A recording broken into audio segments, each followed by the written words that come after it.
پر ہوتی ہیں اور اپنی بلند ہمتی سے وہ بلندیوں کو چھوتے ہیں۔ اقبال چاہتا تھا کہ آج کا نوجوان، چاہے اس وقت کا تھا چاہے آپ لوگ ہیں، کہ یہ عظیم رہے،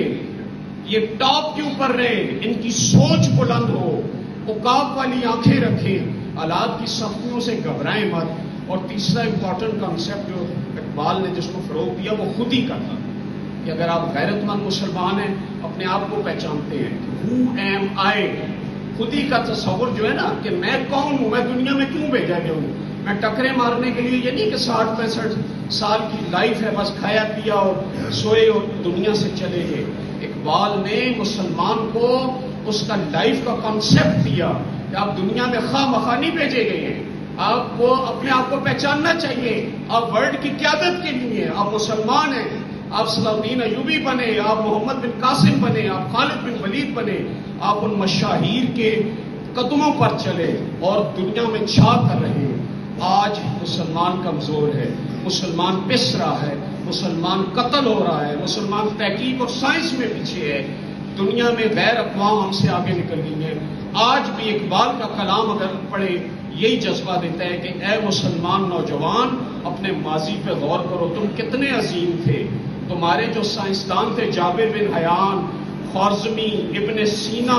انہوں نے ساری ایجادات کی تھی۔ آج یورپ کی لیبارٹریاں اگر ناسا پہ پہنچ رہی ہیں اور کہاں کہاں جا رہی ہیں تو ہم کیوں نہیں کر سکتے؟ اقبال کی شاعری کا سارا نچوڑ یہ ہے کہ اے مسلمان نوجوان، تم سب کچھ کر سکتے ہو، تم ان سے زیادہ بہتر کر سکتے ہو جو کسی غیر اقوام ہے۔ اقبال کی شاعری کو پڑھا کیجئے، بانگے درا، بال جبرائیل، یہ کتابیں مل جاتی ہیں، چھوٹی چھوٹی پاکٹ سائز میں بھی آئی ہیں، سستی کتابیں ہیں۔ اقبال کو خراج تحسین پیش دیکھیں، اقبال کے نوکر کا انٹرویو میں نے پڑھا، یہ جب میں لکھ رہا تھا، اقبال کی ڈیتھ کے بعد ان کے نوکر کا، قیام پاکستان کے بعد ان کا انٹرویو آیا نوکر کا۔